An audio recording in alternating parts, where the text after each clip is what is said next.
إن الحمد لله نحمده ونستعينه ونستغفره ونستهديه ونؤمن به ونتوكل عليه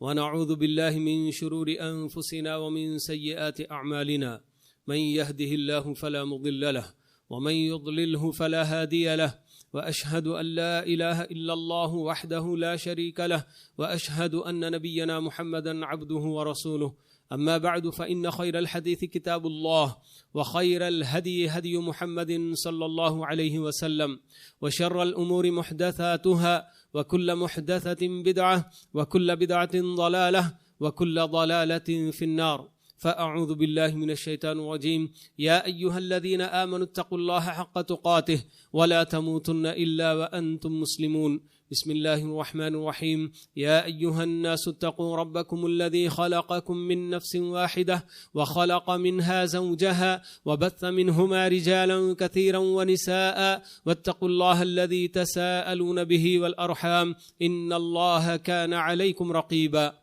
أعوذ بالله من الشيطان الرجيم يا أيها الذين آمنوا اتقوا الله وقولوا قولا سديدا يصلح لكم أعمالكم ويغفر لكم ذنوبكم ومن يطع الله ورسوله فقد فاز فوزا عظيما وقال عز من قائل وقال الرسول يا رب إن قوم اتخذوا هذا القرآن مهجورا. معزز حاضرین جمعہ، میں مسلسل قرآن اور مسلمانوں کے عنوان پر خطبے دیتا چلا آ رہا ہوں، تو آج کا خطبہ بھی ہم مسلمانوں کا قرآن سے کیسے تعلق ہونا چاہیے اور ہمارا کیا تعلق ہے، اسی کے ایک پہلو کو میں آپ لوگوں کے سامنے انشاءاللہ اجاگر کروں گا، واضح کروں گا. قرآن کریم کی آیت جو ابھی میں نے خطبہ مسنونہ کے بعد آپ کے سامنے تلاوت کی ہے، اس میں اللہ رب العالمین یہ ارشاد فرما رہا ہے کہ رسول کہیں گے وقال الرسول یا رب ان قوم اتخذوا هذا القرآن مہجورا، کہ اے میرے پروردگار میری قوم نے اس قرآن کو چھوڑا ہوا بنا دیا. تعجب ہوگا اس دعوے پر، لوگ تعجب کریں گے کہ ہم تو قرآن کو چھوڑے نہیں، قرآن ہمارے اپنے گھروں میں ہے، ہم نے اسے خوب اچھی طرح سے سجا کر رکھا ہوا ہے، جی بار بار ہم اسے اٹھا کر چوم بھی لیتے ہیں، مگر اس کے باوجود یہ کیسا دعویٰ وہاں کیا جائے گا کہ میری قوم نے قرآن کو بالکل چھوڑ کر رکھ دیا، چھوڑا ہوا اس کو بنا دیا. قرآن کو چھوڑنے کا کیا مطلب ہے، اس کی کیا صورتیں ہیں، یہ اہل علم نے بتائی ہیں. سب سے پہلے تو رسول جو یہ دعویٰ کر رہے ہیں کہ میری قوم نے قرآن کو چھوڑ دیا، تو قوم کے اندر مسلمان بھی داخل ہیں، مشرکین بھی داخل ہیں، سب آپ کی قوم ہے. تو مشرکین کا قرآن کو چھوڑنا تو واضح طور پر سمجھ میں آتا ہے کہ یہ لوگ نہ قرآن کو سننا پسند کرتے ہیں، نہ اس کی تعلیمات میں غور کرنا چاہتے ہیں، نہ اسے چھونا چاہتے ہیں، نہ اسے پکڑنا چاہتے ہیں. یہ تو بالکل واضح ہے. یہ تو ان لوگوں کا اپنا، جب قرآن کا مقابلہ نہیں کر سکتے تھے، خود اس دور میں جب قرآن کا نزول ہو رہا تھا، پیارے رسول صلی اللہ علیہ وسلم پر قرآن کی آیتیں وقتاً فوقتاً نازل ہوتی تھیں، اور جو لوگ بھی قرآن کی ان آیتوں کو سنتے اثر لیے بغیر نہیں رہتے. ان لوگوں نے دیکھا کہ رفتہ رفتہ ہماری پوری قوم اس قرآن کے پیچھے ہو جائے گی، اس لیے وہ لوگ کہا کرتے تھے اپنی محفلوں میں کہ لا تسمعوا لهذا القرآن والغوا فيه لعلكم تغلبون، کہ اس قرآن کو سنو ہی نہیں، اگر کہیں پڑھا بھی جا رہا ہو تو شور و غل کرنے لگ جاؤ کہ دوسرے بھی نہ سن پائیں، تاکہ تبھی تم غالب ہو سکو گے. ان لوگوں کے پاس اس کے علاوہ اور کوئی چارہ ہی نہیں تھا، ہتھیار ہی اور کچھ نہیں تھا ان کے پاس کہ جو بھی قرآن سنتا اس کا گرویدہ ہو جاتا. طفیل بن عمرو دوسی رضی اللہ تعالی عنہ، قبیلہ دوس کے سردار، یمن سے ان کا تعلق ہے. تو وہ جب مکہ آئے اپنے سفر میں، تو اس وقت بھی مشرکین نے یہی کہا تھا کہ دیکھو یہ محمد کی باتیں سننا ہی نہیں، اپنے کانوں میں روئیاں ٹھوس لو، روئی ٹھوس کر نہ جاؤ کہ کہیں اس کی بات تمہارے کانوں سے ٹکرا گئی تو پھر تم اس کے ہو جاؤ گے۔ طفیل بن عمرو کو بھی ڈر لگا شروع میں، تو وہ ویسے ہی کیا، انہوں نے جیسا کہ مشرکین نے ان کو کہا تھا تو اپنے کانوں میں روئی ٹھوس کر وہ باہر نکلے تھے۔ پھر اس کے بعد ان کا اپنا ہی من ان سے کہنے لگا، ارے طفیل تم تو عقل مند ہو، کون کیا کہتا ہے، کیا غلط ہے کیا صحیح ہے تم تو سمجھ سکتے ہو، تو تم کیا ڈرتے ہو؟ چلو محمد سے ذرا ٹکراؤ بھی کریں گے، محمد کی باتیں بھی سنیں گے کہ محمد کیا کہتے ہیں۔ تو آخر انہوں نے اپنے کانوں سے روئی نکال کر پھینکی اور محمد صلی اللہ علیہ وسلم کی خدمت میں حاضر ہوئے اور بتایا کہ پتہ نہیں لوگ کیا کیا آپ کے بارے میں کہتے ہیں، آپ کیا جو نہ بتاتے ہیں ذرا مجھے بھی بتائیے۔ تو پیارے رسول صلی اللہ علیہ وسلم نے قرآن مجید کی آیتیں ان کو بھی پڑھ کر سنائی، تو انہوں نے کہا کہ یہ تو بالکل حق ہے، اس میں کیا غلطی ہے؟ تو پھر اسی دم وہ اسلام لے آتے ہیں۔ قرآن مجید کی آیتوں میں اتنی تاثیر اللہ تعالیٰ نے رکھا ہے، کیونکہ یہ سب ہم جانتے ہیں کہ اللہ کا کلام ہے۔ تو اللہ کا کلام جیسے اس وقت وہ لوگ عرب کے ہونے کے باوجود سمجھتے بھی تھے تو ان پر جیسے اثر انداز ہوتا تھا یہ قرآن، آج بھی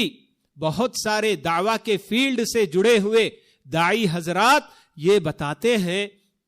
کہ قرآن مجید کی آیتیں صرف پڑھ کر سنائی جاتی ہیں، باوجود اس کے کہ وہ کچھ بھی سمجھتے نہیں، مگر اس کے باوجود بھی اس کا اثر ان کے دلوں پر ہوتا ہے۔ تو یہ قرآن کریم، ایک تو وہ لوگ جنہوں نے اس کو جو نا کیا ہے اس پر ایمان ہی نہیں لایا، تو ان لوگوں نے کہا کہ اس قرآن کو سننا ہی نہیں ہے۔ لیکن ایک دوسری طرف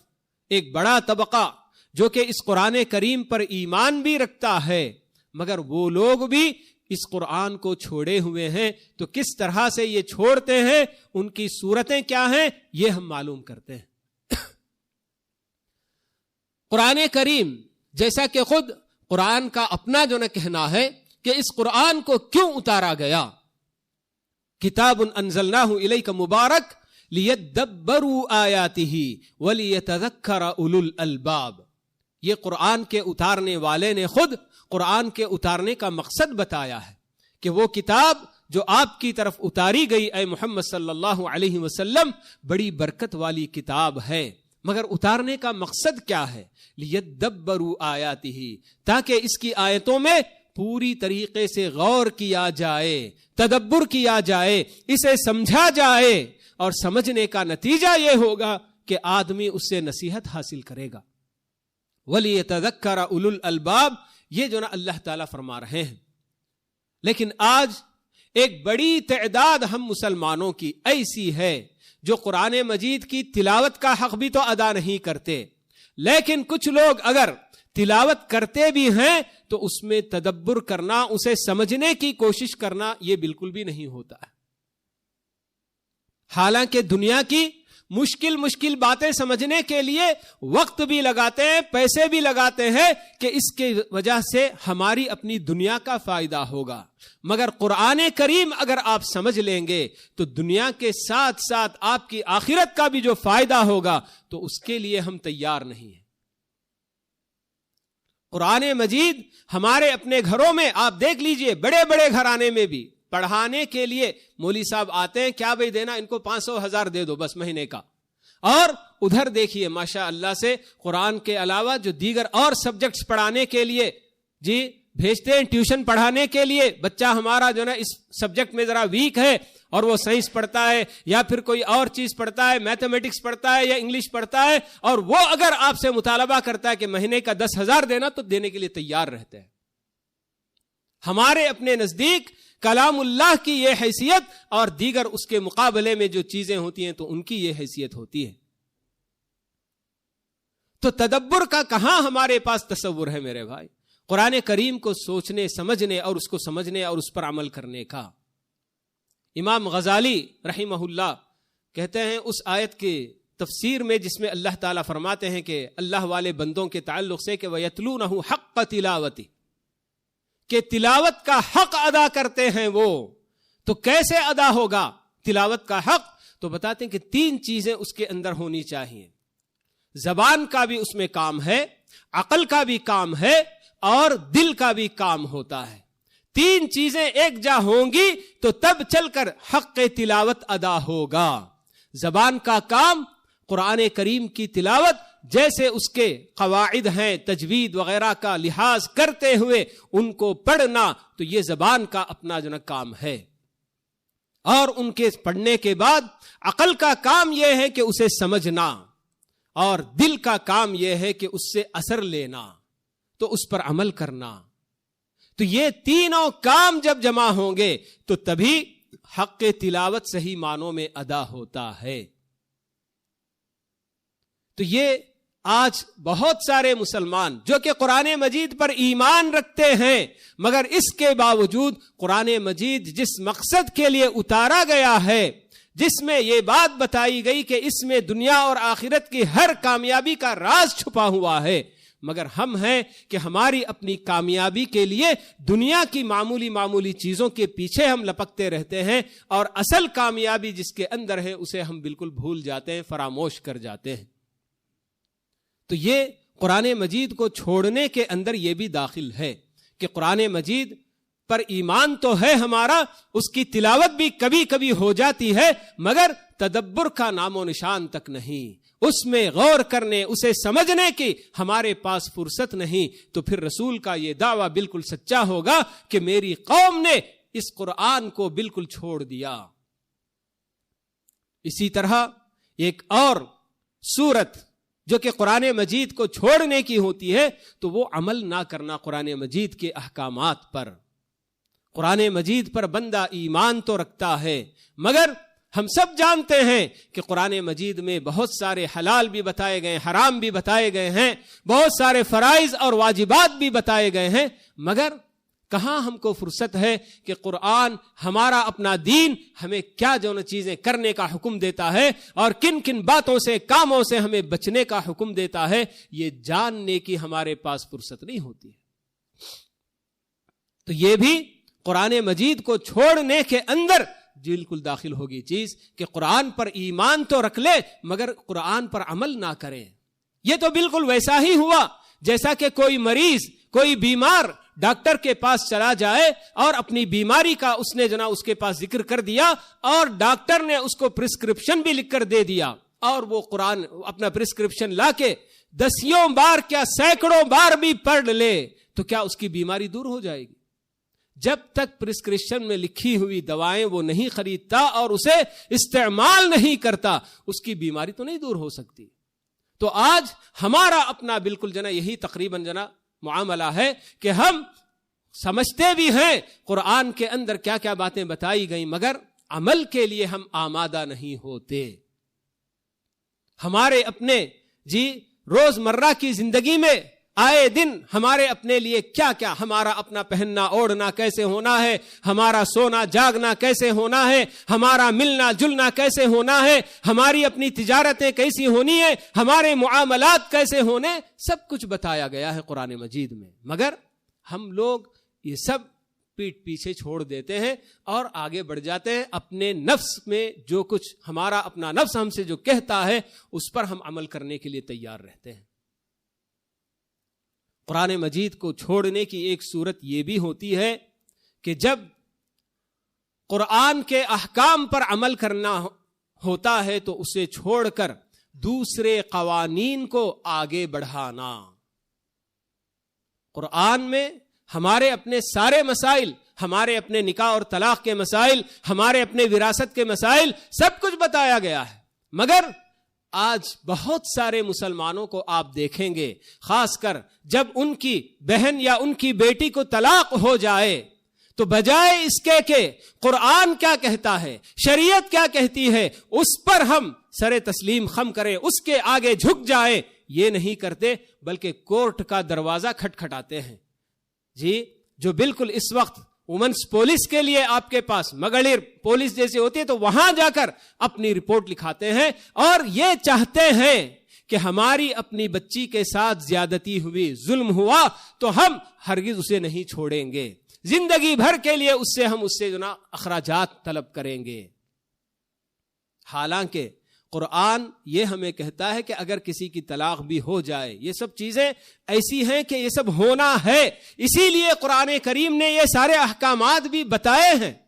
ایسا نہیں ہو سکتا ہے کہ بالکل ہر ایک کی شادی نپتی ہی چلی جائے اور کسی طرح کا کوئی اختلاف نہ ہو، بلکہ یہ سب اس دنیا کی زندگی میں ہونا ہے۔ اسی لیے اللہ تعالیٰ نے یہ سارے احکامات بھی بتا دیے کہ طلاق کی صورت میں عورت کہاں گزارے گی عدت، اور پھر اسے کتنا نان و نفقہ ملے گا، کب تک ملے گا، یہ ساری چیزیں جو ہم کو بتائی گئی ہیں۔ مگر ہمارے لوگ ہوتے ہیں کہ بالکل قرآن کے حکم کا کوئی پاس و لحاظ نہیں، اور سیدھے ایسے قوانین جسے کہ دنیا والوں نے بنایا ہے اس کے پیچھے لپکتے ہیں۔ وراثت کے مسائل بھی جب آتے ہیں تو اسی طرح کا معاملہ آتا ہے کہ لڑکا لڑکی ان دونوں کے درمیان فرق کر کے اللہ رب العالمین نے حکم دیا ہے کہ بیٹا اور بیٹی ہے تو بیٹی کو ایک حصہ اور بیٹے کو اس کا ڈبل حصہ ملے گا وراثت میں۔ مگر بہت سارے مسلمان قرآن کے اس حکم کو بھی تسلیم نہیں کرتے۔ ایسے بہت سارے مسائل ہیں کہ بہت سارے لوگ قرآن پر جب عمل کرنے کا معاملہ آتا ہے، قرآن کو جج بنا کر اس کے سامنے اپنے مسائل حل کرنے کا جب معاملہ آتا ہے تو قرآن کو بالکل پیچھے چھوڑ دیتے ہیں اور دنیا والوں نے کیا قانون بنایا اسے آگے رکھتے ہیں۔ تو یہ بھی قرآن کو چھوڑنے کا ایک طریقہ یا اس کی ایک صورت اہل علم بیان کرتے ہیں۔ اور اسی طرح سے ایک اور چیز جو اہل علم بیان کرتے ہیں کہ قرآن کے تعلق سے اللہ رب العالمین قرآن کے اتارنے والے نے یہ اعلان کیا کہ قل هو للذین آمنوا ھدی وشفاء، اے محمد صلی اللہ علیہ وسلم آپ کہہ دیجئے کہ یہ قرآن مؤمنین کے حق میں ہدایت کا بھی سامان ہے اور شفا بھی اس کے اندر ہے۔ وَنُنَزِّلُ مِنَ الْقُرْآنِ مَا هُوَ شِفَاءٌ وَرَحْمَةٌ لِّلْمُؤْمِنِينَ۔ اللہ تعالیٰ یہ بھی بتاتے ہیں کہ ہم قرآن کی آیتوں میں ایسی آیتیں بھی اتارتے ہیں جو مؤمنین کے حق میں شفا اور رحمت کا بھی باعث ہوتی ہیں۔ مگر اس کے باوجود ہم لوگ کبھی بھی ہمارے اپنے دلی امراض، امراض قلوب جن کو کہا جاتا ہے کہ دل کی بہت ساری بیماریاں اور ان کے علاوہ جسمانی بیماریوں کے لیے بھی ہم اپنا علاج سب سے پہلے ڈاکٹروں کے پاس ادھر ادھر کہاں نہیں چلے جاتے، اور جب مجبور ہو جاتے ہیں تو اس کے بعد کہتے ہیں کہ چلیے کچھ پڑھ کر بھی کچھ علاج کرنے کی کوشش کرتے ہیں۔ حالانکہ ہونا تو الٹا چاہیے کہ آپ کے لیے قرآن کریم کا اعلان اللہ تعالیٰ نے کیا کہ اس میں شفا بھی ہے، تو سب سے پہلے قرآن مجید کو اپنے لیے شفا کا باعث سمجھنا چاہیے اور اس کی آیتیں پڑھ کر شفا حاصل کرنے کی کوشش کرنی چاہیے۔ مگر اس کام میں بھی ہمارے اپنے لوگ پیچھے رہتے ہیں۔ پیارے رسول صلی اللہ علیہ وسلم کے زمانے میں صحابہ کی ایک جماعت مدینہ سے باہر نکل کر کہیں سفر پہ گئی تھی، اور اتفاق سے جہاں وہ لوگ پڑاؤ کر رہے تھے وہاں کے قبیلے کے سردار کو سانپ نے ڈس لیا تھا۔ آج ہم تو یہی تصور کرتے ہیں کہ اگر سانپ کسی کو ڈس لے، کاٹ لے تو اس کا بچنا بالکل محال ہے، وہ تو مر ہی جائے گا، ختم۔ تو اس وقت قبیلے کے لوگوں نے بھی اپنے سردار کو بچانے کی ہر ممکن کوشش کی، جو طریقہ ہو سکتا ہے سانپ کا زہر اتارنے کے لیے انہوں نے پوری کوشش کر دی، مگر ان کا سردار بے حس و حرکت پڑا رہا۔ انہیں جب پتا چلا کہ ایک نئی جماعت ہمارے اپنے علاقے میں آئی ہوئی ہے تو وہ لوگ دوڑ کر آئے اور ہمارے اپنے صحابہ سے انہوں نے پوچھا کہ کیا تم میں سے کوئی علاج کر سکتا ہے؟ تو ایک صحابی نے کہا کہ ہاں میں علاج کر سکتا ہوں، میں آپ کے سردار پر دم کر کے میں ان کو ٹھیک کر سکتا ہوں۔ تو وہ گئے اور ان پر صرف سورہ فاتحہ انہوں نے پڑھی اور اس پر پھونک مارا۔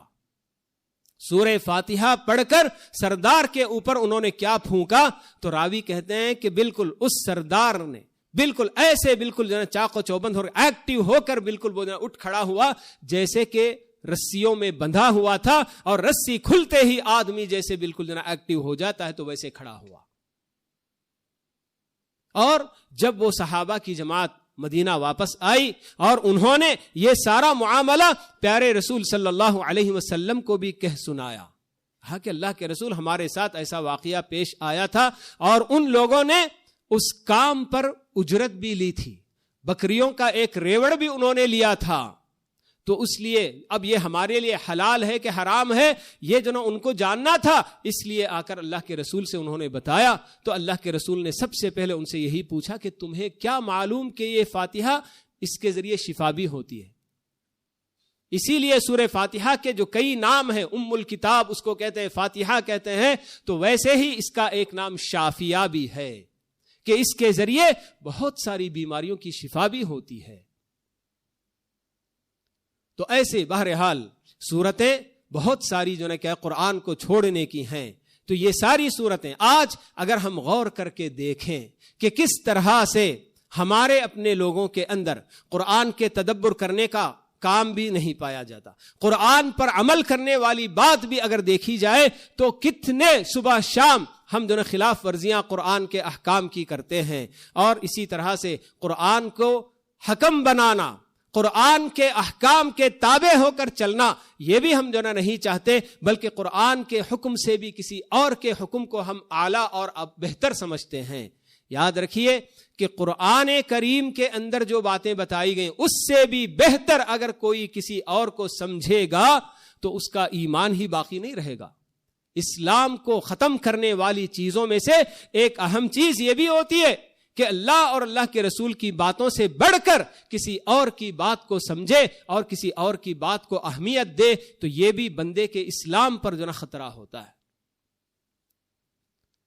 تو یہ سب ہمارے اپنے معاشرے کے اندر قرآن کو چھوڑنے کی یہ سب صورتیں تقریباً پائی جاتی ہیں۔ تو اللہ تعالیٰ سے یہی دعا ہے کہ اللہ رب العالمین ہم تمام کو قرآن مجید کی تلاوت صبح شام کرتے رہنے کی اللہ تعالیٰ ہم سب کو توفیق نصیب فرمائے، اور وقتاً فوقتاً ہمیں قرآن کی تعلیمات میں غور کر کے اس پر عمل پیرا بھی ہونے کی اللہ تعالیٰ ہم سب کو توفیق نصیب فرمائے۔ اقول قولی هذا واستغفر الله لي ولكم ولسائر المسلمين من كل ذنب فاستغفروه انه هو الغفور الرحيم۔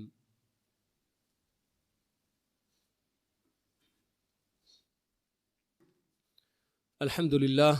لله كفى وسلام على عباده الذين اصطفى، اما بعد، اللهم صل على محمد وعلى آل محمد كما صليت على إبراهيم وعلى آل إبراهيم إنك حميد مجيد، اللهم بارك على محمد وعلى آل محمد كما باركت على إبراهيم وعلى آل إبراهيم إنك حميد مجيد، وارض اللهم عن الخلفاء الراشدين الأئمة المهديين أبي بكر وعمر وعثمان وعلي، وعن سائر أصحاب نبيك أجمعين والتابعين لهم بإحسان إلى يوم الدين، وعنا معهم بمنك وكرمك وإحسانك يا أكرم الأكرمين۔ ربنا آتنا في الدنيا حسنة وفي الآخرة حسنة وقنا عذاب النار، ربنا ظلمنا أنفسنا وإن لم تغفر لنا وترحمنا لنكونن من الخاسرين، ربنا لا تزغ قلوبنا بعد إذ هديتنا، ربنا لا تزغ قلوبنا بعد إذ هديتنا وهب لنا من لدنك رحمة إنك أنت الوهاب، اللهم إنا نسألك رضوانك والجنة وما قرب إليها من قول وعمل، ونعوذ بك اللهم من سخطك والنار وما قرب إليها من قول وعمل،